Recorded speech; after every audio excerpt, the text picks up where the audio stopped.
Alright, so we're a little bit late to the party on this one. I had a very busy morning. But we have the final of the 3 banners, the Rising Heroes summons that they've been doing for the 35-year anniversary of Fire Emblem.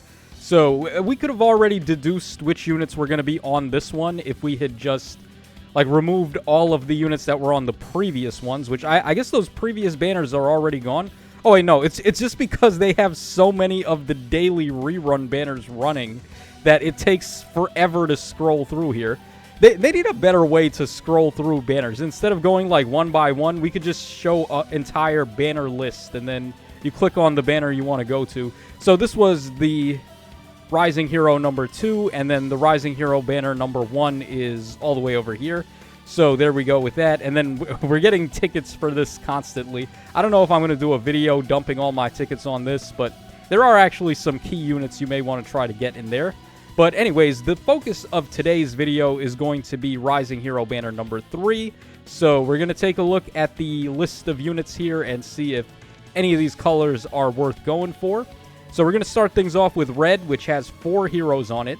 So we've got Legendary Nana, who is a giant question mark. I mean, no telling what she's going to do when she gets refined. As it stands right now, she's not really all that great. I mean, she was okay on release. Actually, she was better than okay on release. She was quite good. But this is not her release. We're like 6 years, not 6 years. How many years since the fact? When did this unit come out again? Okay, dual skill 190. That might have been like 3 years ago or 4 years ago or something like that. But as it stands right now, this Nana is not doing much. Her fodder is not doing much either. Okay, then we have Legendary Seliph, who was actually not too shabby after his remix, right? Because they gave him Null Sea Disrupt, and they gave him, like, enemy phase Brave attacking, and they gave him healing on every hit that he did, and just a tremendous amount of damage reduction for the time. I think he gets, like, 80% DR. However, it's all pierceable DR, so as things stand right now, it's not really going to do much good for this guy. So he's not really all that great anymore, unfortunately, but I mean, his artwork is very good. Looking like Richter Belmont there. Alright, then we have Legendary Eliwood, who was once upon a time the greatest support unit in the game, who aged very gracefully for quite some time, up until the point where they decided to just give bonus doubler support to damn near everything. Even the free-to-play units are doing that now. So this Eliwood, he was great for his day, but once again, like we've said with all these other units, that day is long since passed. And finally on red, we have here Legendary Roy. It's a shame that this is the Roy that won the vote. Like, you look at all of these characters, right? Like, all of these legendary heroes. And if you think about it, Roy was the most recent Roy that's, like, kind of... Well, I guess there's Groom Roy, right? Why didn't he win, actually? Why didn't Groom Roy win the vote for the... What was this again? This was the voting for A Hero Rises. And this was, like, all of the major lords alts that got the most votes, I think is how it works. Why did Legendary Roy get more votes than, like, Groom Roy? Isn't he way better? I don't know. Your guess is as good as mine. This guy is dead in the water. He was barely even good when he came out, so let alone many years into power creep afterwards. So, yeah. It's cool to see so many legendary heroes on the same color pool, though. We have 4 legendary heroes all on the same color, which I guess that's cool, considering this is not a legendary hero banner. But all of them are really not worthwhile anymore. Okay, then on blue, this is where things get a little spicy. So we have here Duo Winter Alir, who is a very good unit, has some pretty good fodder as well. We have Spiked Wall and even Res Wave D and Dragon's Roar. All of those are pretty phenomenal skills that you can give to your other units. And they themselves are a very good unit, too. They're giving nice support there with Divinely Inspiring. They've got Brave Attacking. They have a really good duo skill that nullifies penalties, and it also gives DR Piercing as a bonus to allies. And it's also reusable, which anytime we see reusable duo skills, those are always great. This is a really good unit. I don't really have anything bad to say about them. And they score high for Arena, too, if you were to get them up to +10. So there's a good one. Then we have Emblem Sigurd, who is one of the premier Emblem heroes. He is insane as a unit himself, one of the best Gale Forcers, with a crazy special here, Override, giving him AoE damage with Gale Force built in, with some DR as well. Like, this special is so insane, man. And he has Gallop as well, which gives him +2 movement instead of +1.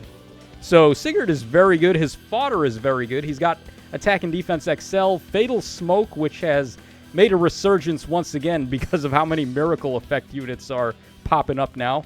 And Momentum 4, which is damn near the best B skill for offensive player phasers. So you can't go wrong with him. His ring is also fantastic. And we have also Emblem Celica.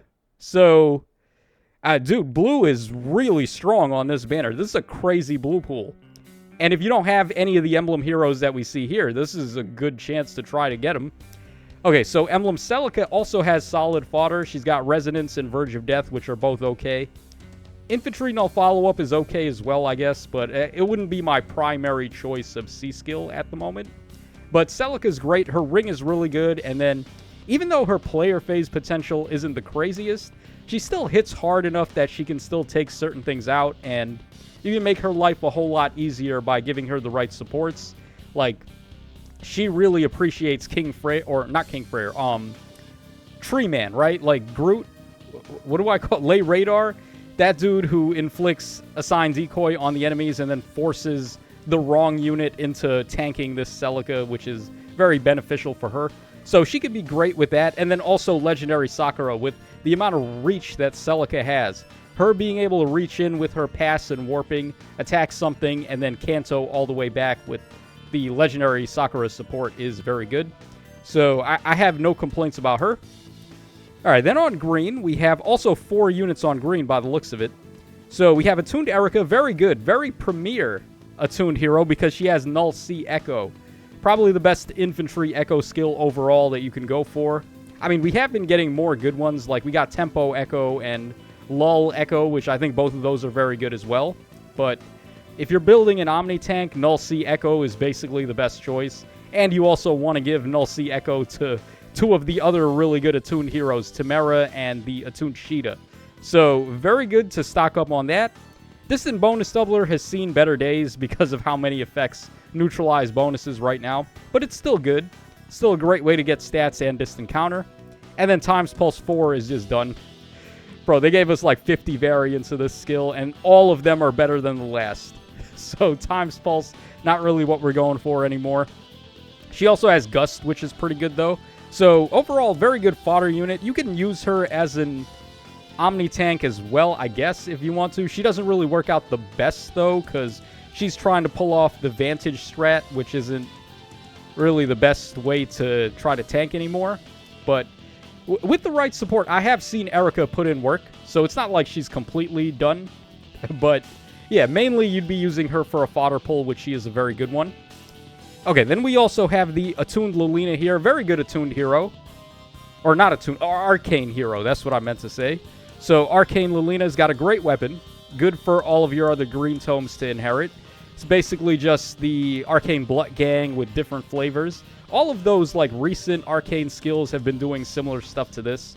It's basically like all stats up 14 and then true damage even when you're proccing AoE specials and then special jumping and stuff like that. So all of those effects are very good. She also has Sly Mirror, Occult Strike, and Attack and Res Ploy 3, which are pretty good fodder skills right out the box. But you can take it up a notch as well by giving her other good stuff to inherit. So yeah, great unit there. All right, we have Attuned Azura, who's a great dancer. I mean, she's not as good as the Plumeria from the other banner. And like right now, I feel like dancers are just very extra. Considering how much action economy you get out of regular units now that are already just like premier at doing what they do. So Ninja Lucina, for example, does 500 different things. And on top of that, she's just a better overall unit to run than a dancer like this, for example. So yeah, I'm very down on dancers at the moment, but that's not to say they're not good, right? Like that's just my personal playstyle, not really being that interested in running dancers myself. But she's very good. Mercy Wing Echo can be a pretty good Echo skill, depending on what you're trying to go for. Like Aether Raid's Gale Forcing, this is pretty good in there. It's pretty good in Arena as well. Just being able to warp your units around in there is good.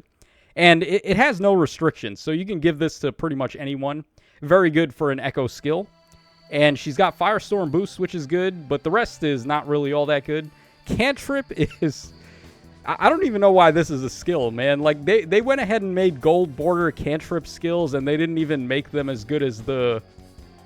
like, the gold border dance skills, like Firestorm Dance and Rock Slide Dance. So, I don't know what they were thinking with this skill, like, why they didn't make it better. And then she has Cross Spur Attack, which can be okay support. But at this point, the C skill has gotten so many insane tools that you'd probably just rather go for one of those instead of that. So, yeah, she's a good dancer. She's got okay fodder, but probably the weakest unit on green we've seen so far. And then finally, we have legendary male Corrin, who is the only unit that comes with high Dragon Wall out of the gates. Very premier skill for scoring for Arena. Like, you're going to want to give that to your Legacy Medius and also New Yorkana and units like that. So he's definitely, I would say, probably the thing you're looking for the most here. Also, he can just be a great Arena bonus hero if it's his bonus season. So we're going to try all of our free pulls on green to try to get him, because he's really the only unit that I don't have on this banner that I would like to get. And then finally, all by her lonesome, we have the female legendary Corrin here, who is actually a pretty good Omni tank after her remix. So, like, she's not a bad unit to pull, and her being alone on Colorless means that you're not going to get pity broken if you're trying to go for her. I don't know if this would be the banner necessarily to go for copies, though, but yeah, I mean, if she's built up correctly, she can actually be very effective as an Omni tank. So, nothing to scoff at when it comes to her, but would you want to summon on this banner? I would say definitely blue is by far the best color here. Green is pretty good. It's just a little oversaturated. Like, having Azura in there, I think, wasn't really all that necessary. But we're going to go ahead and summon here. We're going to try to get green because I want to get legendary Corrin. And if we don't get him, then we don't get him. Like, what are you going to do? Okay, that is Racing there. I've actually been thinking about building up Racing because I'm about to hit the feather cap, actually. If we take a look at my feathers, I've got 880k, and I don't really have any units I want to build right now. So I was just, like, scrambling to find some demoted units that I might want to plus 10. And Racing was one of them, because there's a lot of good skills you can give Racing. Him being a flying dancer with 3 mobility is certainly more useful than what a lot of other demoted units can offer. So I was thinking about building up him. There, we got a Cherche there. Sure. There, we got 3 more to go. So, yeah, once again, just to reiterate, if you are summoning on this banner, I would say just blue all day. Maybe a little bit... Oh, what?! No way, dude. Bro. We got a dub. We got the Corrin, the unit that I was looking for. Yo, that's cracked. Plus attack, minus defense. Holy shit, guys. I mean, it's about time we got something good on one of these, right? Like, because we did all the tickets on all the other banners. We didn't really get anything. So now I've got the option to just keep this guy and use him as an arena bonus, or I could just scrap him for high Dragon Wall, maybe give that to Nell, and then have her be my, like, fodder bank duplicate for my arena dragon type units. But, wow, I am very happy about that. That was a great pull there. Let me know if you guys were able to top that on your tickets. Yeah, wow, I'm pretty stoked about that, honestly. I was not expecting to get him. Especially when you consider that there's 4 other units we would have had to go through there. So we won the 25% chance. All right, we'll go for blue here because blue is just better than red. All right, and our final pull, we get a Silas there. We'll take him. Reposition fodder, always great.